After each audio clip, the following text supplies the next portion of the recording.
سلام درنو لیدونکو ستړي مشي.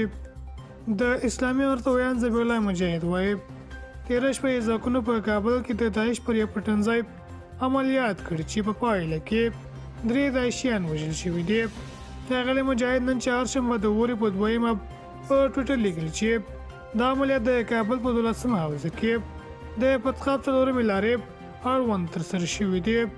د هغه په وینا د عملیاتو پر مهال یو شمېر وسلې، لاسي بمونه او چاودېدونکي توکي هم ترلاسه شوي دي.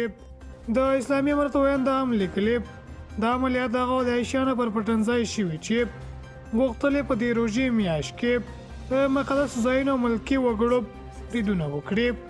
مجاهد زیاته کړې د دغه عملیاتو پر مهال د اسلامي امارت ځواکونو او عامو کسانو د مرګ ژوبله نه ده اوښتې.